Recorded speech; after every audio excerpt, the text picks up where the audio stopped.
story of how God was seeking a bride for his son. Each book is different from every other book. I'm trying to give you the keys for you to unlock it for yourself.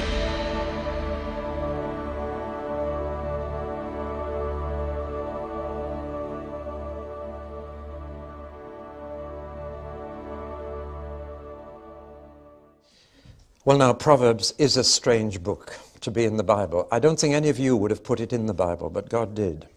So it's part of his word. And when you first read it, it seems to be a jumble of folk sayings or just common sense, except that sense isn't all that common. There are humorous observations which really have you laughing. Above all, they don't seem very spiritual. They don't talk about your private or your public devotions much.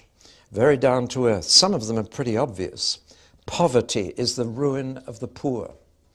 I would have thought anybody could have said that. A happy heart makes the face cheerful. Well, we knew that. Better to live in the attic than share a house with a quarrelsome wife. Like one who seizes a dog by the ears is a passerby who meddles in a quarrel not his own. That's a profound observation. And many of them seem more entertaining than edifying, and some actually seem downright immoral. How about this one? A bribe does wonders. It will bring you before men of importance. Unfortunately, in the Authorized Version, that was translated, a man's gift will make room for him. And we've given such a spiritual meaning to that. But it means a money gift, and that'll get you in somewhere. That's quite an observation. It's certainly true, but is it moral?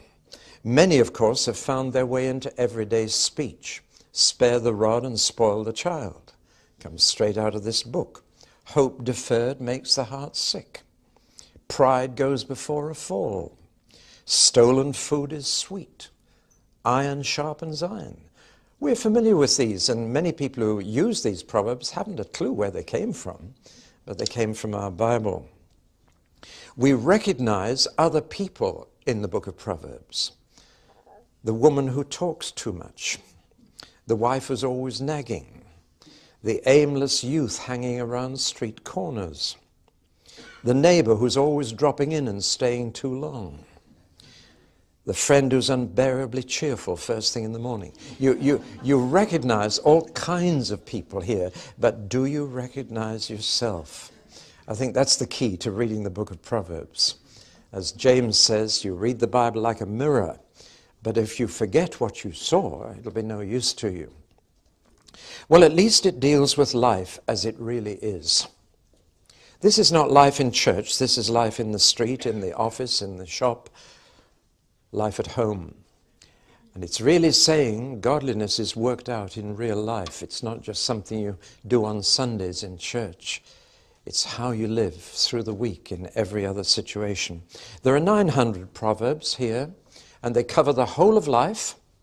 They cover every conceivable subject, wisdom and folly, pride and humility, love and lust, wealth and poverty, work and leisure, masters and servants, husbands and wives, friends and relatives. I'm always amused at that phrase. You know, when you draw up a list of guests for a wedding, you have friends, relatives. One list is those you have to invite, and the other list is those you want to invite. As if relatives can't be friends. It's about life and death. It's all here. And that's why it's such a relevant book. But it's not religious. There are no priests in this book and no prophets. There are some kings, but that's all. We would call this secular life, except that's a very dangerous word. It is not a biblical word. We should never use it. Though I've heard it used in conversations here already. There is nothing secular except sin in God's sight. It is the Greeks who divided life into sacred and secular. And it's a very dangerous thing. Don't ever say you've got a secular job. Because in biblical terms, that would mean you're in a sinful job and you oughtn't to be in it. But every job is sacred to God. That is your sacred vocation, whether you're a computer operator, taxi driver, or preacher. God would rather have a good taxi driver than a bad missionary. And all work ranks the same to God. So let's get rid of this idea that life is in two compartments, sacred and secular. Book of Proverbs is about living the sacred life in the secular sphere and making that sacred too. So God is interested in every part of life. And therefore, this book is about where most of our waking life is lived, which is not in church. I would call it the key to the good life. What is the good life? The television comedy program, The Good Life, gave one interpretation of that, but the Bible gives quite a different one. Usually people in the world talk about the good life in material terms. The Bible talks about it in moral terms. And in the Bible, folly, foolishness, is not a mental thing, it's a moral thing. And wisdom is not mental, it's moral. To put it simply, this book is about how to make the most of life and also about how to waste it. And a fool throws his life away. A wise man uses it well. And when you get to the end of life and look back on it, will you feel you've wasted it or made the most of it? That's terribly important because it's terribly easy to waste life, and we only get one bite at the cherry. We only get one chance at life. You don't get another. We get one life. You got one chance to use yesterday and not waste it. You got one chance to use today and not waste it. You never get the day back. And as my father used to tell us as children frequently, he said, now life is too short to waste a single moment, but it's long enough to live out God's purpose for it. So this is what the book is about. Don't be a fool and throw your life away and waste it and get to the end of it feeling you've been on a roundabout and you've got off just where you got on and you've lost your money. But get to the end of the life and look back and say, I've made the most of my life. I've fulfilled what God wanted done in it. Now, this is why there are a number of books in the Bible we call wisdom literature. And the Bible is to make us wise. It will not make you clever or smart or popular or famous or wealthy, but it can make you wise. That's why God gave us this book. And some books, like the book of Proverbs, or in the New Testament, the letter of James, are there as wisdom books to help to make us wise in how we use life. In a word, salvation is very near the word salvage, which we used to use in World War II for what people call recycling today. And when I preach on salvation today, I constantly use the word recycling. If somebody asks me what business I'm in, I say I'm in the recycling business. And they always smile, as if that's a good thing to do. And if they ask, are you recycling metal or paper or tin? I say, no, people. Because they're the real problem. They're the real cause of pollution of our planet. And recycling means to rescue something before it's thrown away on the rubbish dump and make it useful for its original purpose. And so we're recycling all kinds of things these days, bottles and newspapers and everything else. Now, hell, said Jesus, is like a rubbish dump. It's like the valley of Gehenna outside Jerusalem, where all the garbage was thrown. It's why he always used the verb thrown of hell. He didn't say God sends you to hell. He says you will be thrown into hell, because rubbish you throw away. But you can save rubbish before it's too far gone, get it recycled and use it again for its original purpose. That's exactly what salvation is all about. God is recycling human beings so that they can be used again for the original purpose for which he made them. Got it? That's the whole business. Recycling rubbish is what salvation is all about before it's thrown away for good. Now, therefore, God is in the business of turning sinners into saints, of turning fools into wise people, or in a very simple phrase, salvation is about turning silly people into sensible people. That's why Jesus died. He didn't just die to save us from hell. He died so that we might be recycled. He was made sin on our behalf that we might become the righteousness of God in him. He says, give me your sin and I'll give you my righteousness, and we'll get you recycled and able to serve God again. That's what it's all about. And a silly man will waste his life. A sensible man will use it properly. And so Proverbs is about what we are saved for. Not about what we're saved by, but what we're saved for. Very often we misquote a text in the New Testament, and it says God is able to save to the uttermost. And we usually translate that, God is able to save from the guttermost. But that's not what it says. He's able to save to the uttermost. It's what we are saved to that is important. God is saving us to be sensible people who can make the most of life and be useful to Him again. And that's why I'm not saved. I never say that. I'm being saved. I'm on the way of salvation. I'm not fully saved yet. This body is not saved yet. That's still heading for the rubbish bin. But it's going to be redeemed, going to get a new one. So salvation is not just from sin and silliness, it's to sainthood, it's to being sensible and using life properly for God. And Proverbs, therefore, is about what we're saved to. Now, of course, many could object and say there's a lot of sense outside the Bible. Yes, there is. Since men and women are in the image of God, everybody has some sense. But by nature, we don't have enough sense to make the most of life. Our sense is very limited in its application until we're redeemed. It's only when you're redeemed by Christ that you're able to make the most of life and what God intended it to be. So that in a sense, all the world's sense is silly. It leads to death and hell in the long term.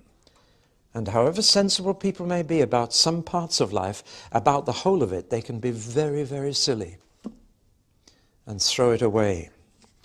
Now, God is the source of all wisdom. He is called in Scripture the all-wise God and the only wise God. And He's very wise, and wisdom is a free gift from Him. But often that gift comes to us through other people. And God has chosen to pass on His wisdom through others to us, especially through parents, grandparents, and those who've been around a few more corners than we have and who've learned the hard way from life. If we can learn from them, that will make us wise. Alas, too often young people say, I don't want to listen to my parents. I remember a Christian couple coming to me and telling me that they wanted to get married, but none of their parents wanted them to. But they said, that doesn't matter, does it? Because they're not Christians. I said, that's being very foolish. They've all been round more corners than you have, and they know you too well. And you should listen to what they have to say. It's not easy, is it? And Christians especially are not always willing to learn from those who are not Christians. And Jesus told an extraordinary parable once about an unjust steward.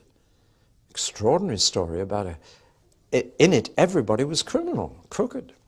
And yet He said, sometimes the children of darkness show more sense than the children of light.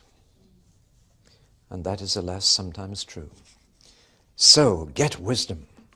The man who wrote this, of course, I talked about when we were doing the book of Kings, Solomon, the man who, when he became king, asked for one thing from God when God offered him anything in the world. And he asked for wisdom, and he got it, and God gave him the other things as well, fame, power, wealth.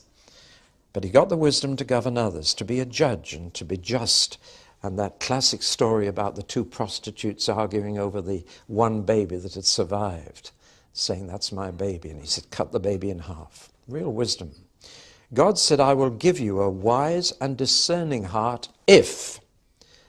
And I suppose if is the most important word in the Bible. There's always a condition attached to God's promises. I will give you a discerning and wise heart if you walk in my statutes and keep my commandments. We always need to notice the if that God puts in, because He wants to bless and He promises to, but the if is a vital condition. And he became so famous for his wisdom that the Queen of Sheba came not just to see his wealth, but to hear his wisdom. Made a long journey because she was a queen and she needed to be wise. And she thought, where can I get it? I'll go to that man I've heard about, the King of the Jews, Solomon. That's where she got it. She must have sat and listened to many of the Proverbs in the book of Proverbs, because he collected Proverbs as well as wives, and he collected 900 Proverbs and 700 wives. A little bit of balance. I told you about his 3 books, Song of Songs, Proverbs and Ecclesiastes.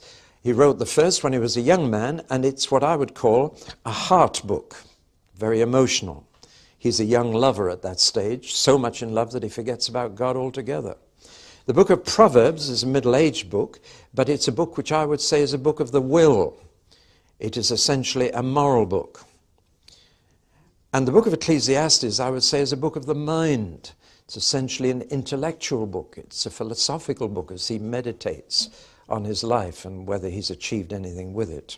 So we have the young lover, the middle-aged father, and the elderly philosopher writing these 3 books of wisdom, and they all communicate wisdom, often in a negative form from his bad experience, but it's still wisdom to learn from other people's mistakes.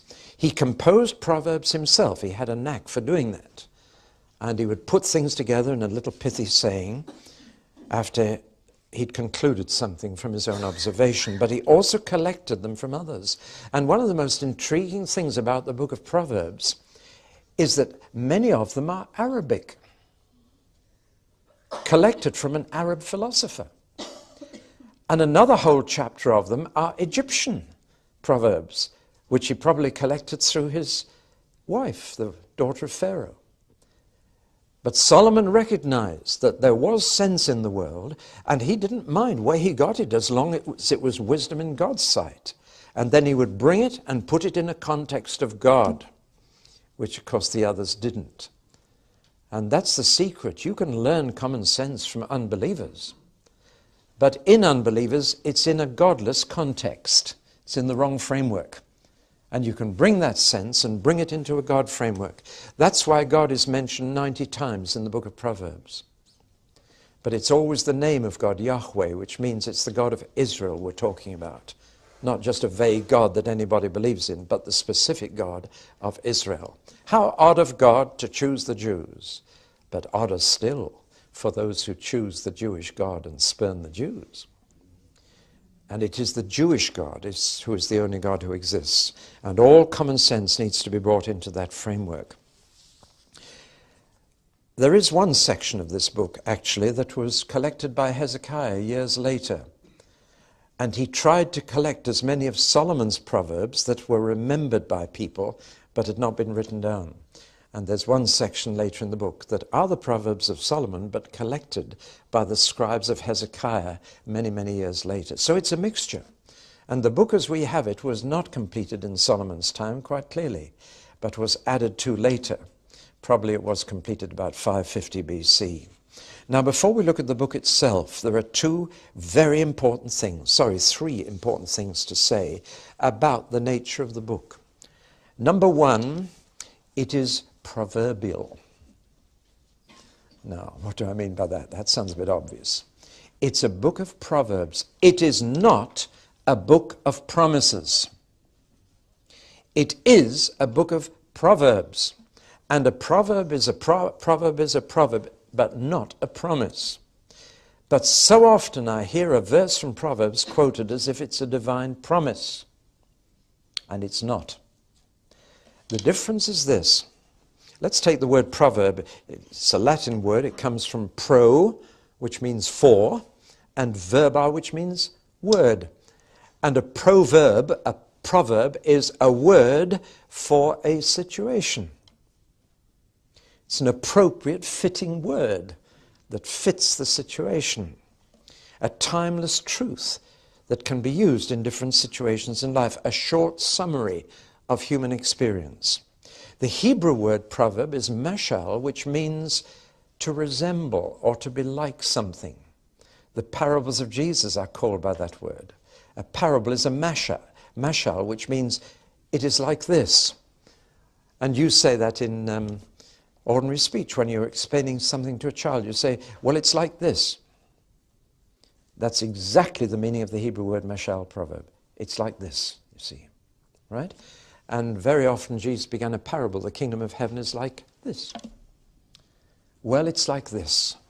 And this is how ordinary human wisdom is passed on. Why do we have to do this, Mummy? Well, you see, it's like this. And you pass on the wisdom. And why you shouldn't touch that, or why you shouldn't eat that. Now, a proverb is therefore a general observation on life, whereas a promise is a particular obligation. Now, get that difference very clearly. A proverb is a general observation. A promise is a particular obligation. Now, let me just try and illustrate this as simply as I can. Here's a proverb. Porson has a passion for punctuality. That is true, actually. I hate being late. I'm sorry I was late this morning. I hate it. Now, that's a proverb. It is a general observation, and if you know me, you would know that's a true proverb. But to say Porson has a passion for punctuality is one thing. But to say Porson made a promise to be here by 9:15 is quite another. That's a particular obligation. And I am not morally to blame if the proverb breaks down, but I am to blame if a promise breaks down. Do you follow me? Therefore, a proverb is only generally true. It is not always true. And to apply a proverb to every situation and expect it to work is wrong. Now, do you see what I mean by people who take a verse out of Proverbs and turn it into a promise, claim it, and it doesn't work, and their faith then goes through a crisis? Because they've taken what is a general observation and made it a particular obligation for God. And Proverbs, therefore, don't always work out. Let's take one. Honesty is the best policy. That is generally true. But I know people who've lost a fortune through being honest. I know people who've lost a business through being honest. It doesn't always work, but it generally works. Do you follow me? And therefore, in general, if you are honest, it is the best policy. But in a particular situation, it may be the worst policy. Furthermore, you can therefore get proverbs that contradict each other. Let's take two. More haste, less speed. He who hesitates is lost. Now, those two exactly contradict each other. And you've gone to an auction house where they're auctioning antiques. Which proverb are you going to claim as a promise? More haste, less speed, or he who hesitates is lost? Do you see what I'm getting at? There's actually one verse in the book of Proverbs that begins with these words, do not answer a fool according to his folly. The second half of the verse then says, answer a fool according to his folly. And within one proverb, you've got an absolute contradiction. Wisdom is knowing when which proverb fits. You got it? Knowing all the proverbs is general knowledge that you can use, but in a particular situation, you need wisdom to know which is the right one for that situation. Now, let me take two verses of the book of Proverbs, which I've heard used as promises all over the church. Here's one. Commit to the Lord whatever you do, and your plans will succeed. And people have opened Christian bookshops and rest homes and I don't know what else, and they've said, we committed our plans to the Lord. He gave us this promise that it would succeed because we committed it all to Him, and now it's gone bust and we're bankrupt.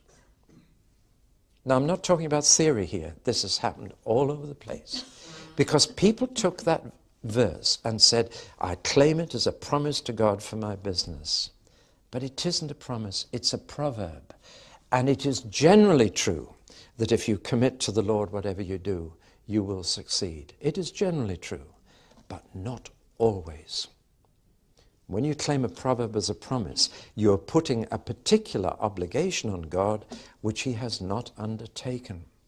Let's take another, which will come home to many of you here this morning. Train up a child in the way he should go, and when he is old, he will not depart from it.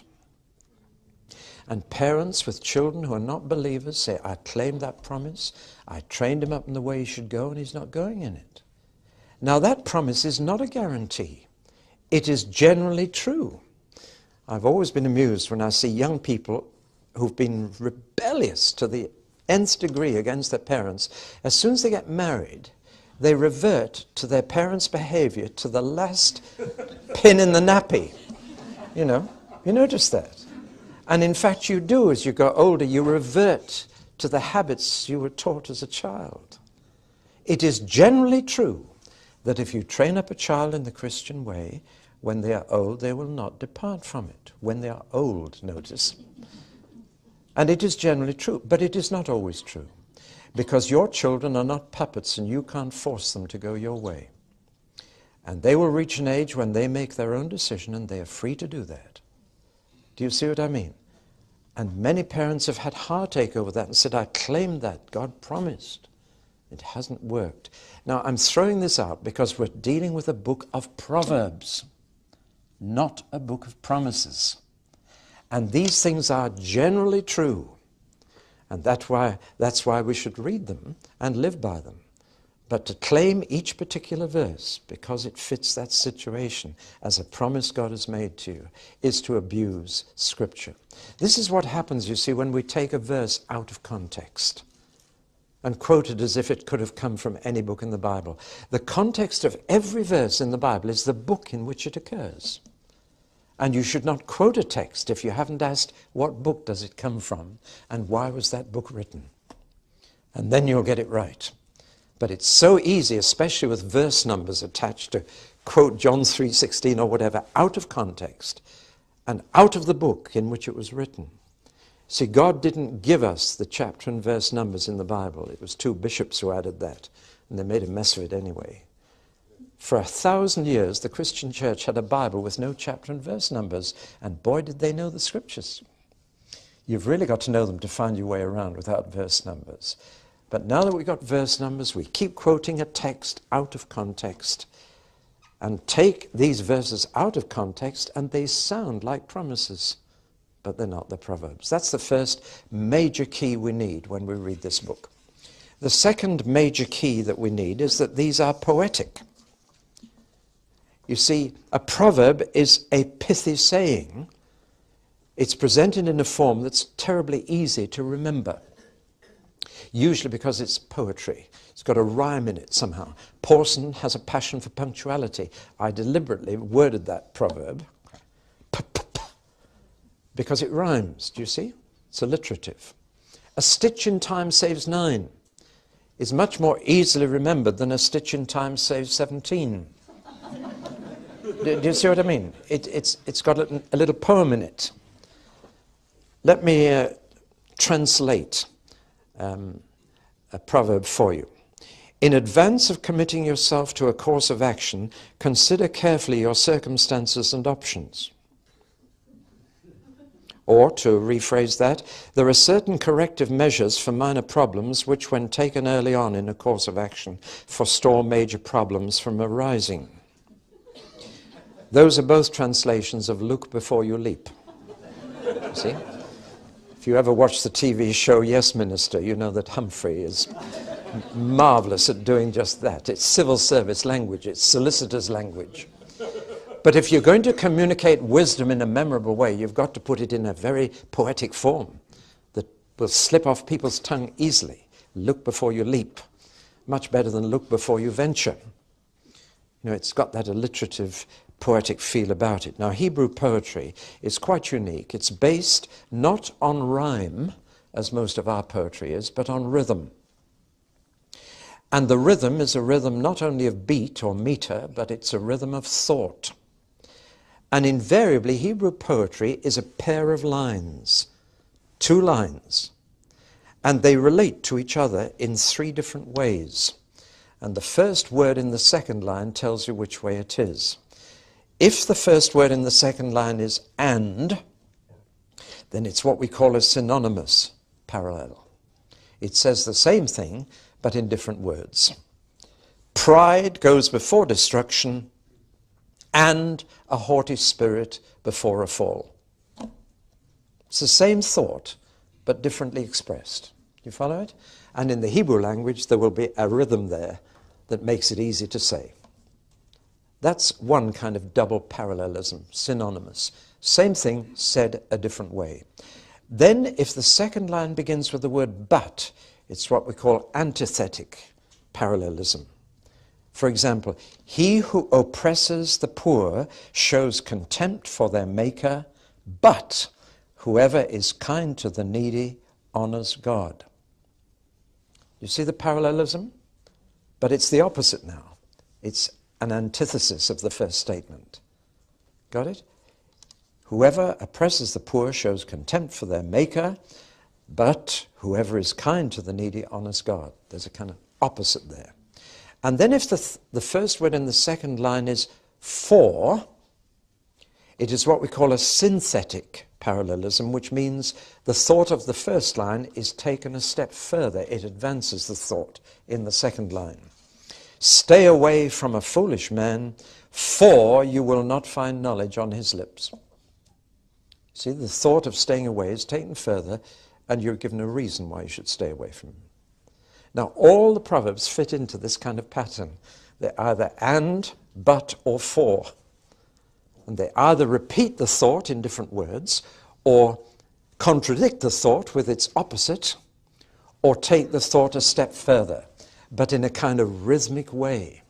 Very memorable, not so easy to remember in English, because the rhythm is lost in translation.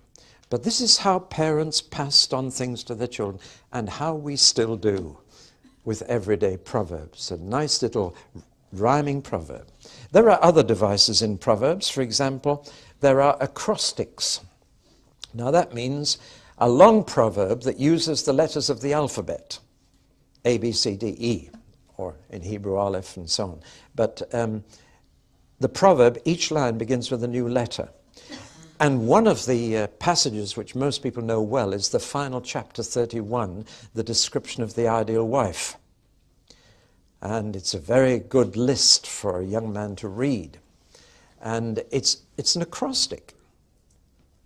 Each line starts with the next letter of the alphabet and reminds me of an old song that was sung, this dates me dreadfully. A, you're adorable. B, you're so beautiful. C, you're a cutie in my arms. Did you ever hear that one? Yeah.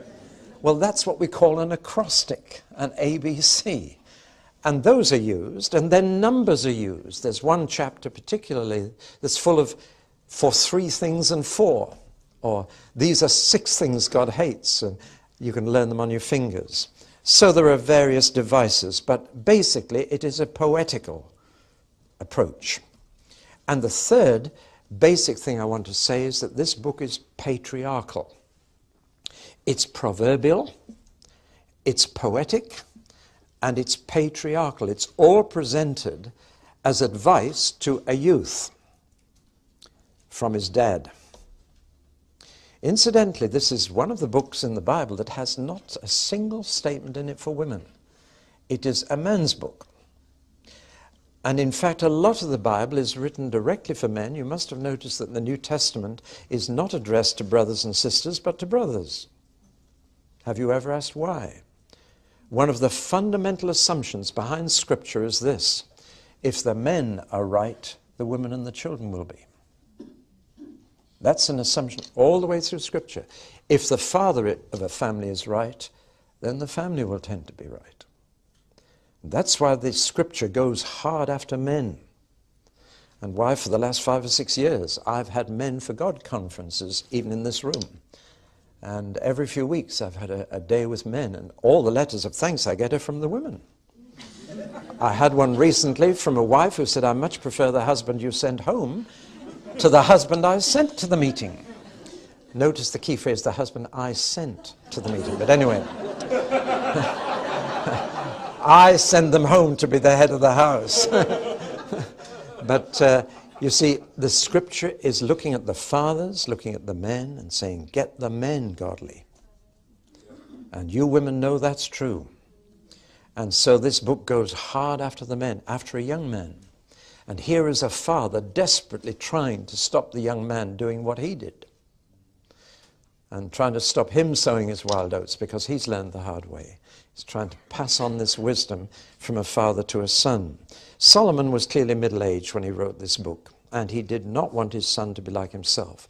As I've told you already, there are two ways to get wisdom. One is to take it from people older than you are, and learn even from their mistakes as well as from their positive advice. The school of experience, yes, colors black and blue, you picked that up. And the school motto is live and learn, if you learn it by yourself. So you either learn it from other people, which is the quick and easy way, which is the school of example, and you learn both good and bad, and the colors are red and green for that school. Either don't do this or go. And the motto is listen and learn. The slow, hard way by yourself, the foolish way, the school of experience, colors black and blue, and the motto is live and learn. You can either listen and learn or live and learn. Quick way, slow way. Take wisdom from others or try and get it for yourself. So, even though this is a patriarchal book from a father to a son and addressed to men, it's about women. And the advice is not just from a father, but it's also from a mother. That last chapter is from a mother. And it's from a father and a mother to a son. The father concentrates on the bad woman he's to avoid, and the mother concentrates on the good woman he's to look for. There's wisdom, isn't it? That tells you quite a lot, doesn't it? But actually the whole book is a sandwich. The beginning, the middle, and the end, in the red there, are advice to youth. From a father in the first two cases and from a mother at the end. And then there are various bits of filling in the sandwich in between. But that's enough for our first talk, and we'll start the second talk by looking at more detail in the outline.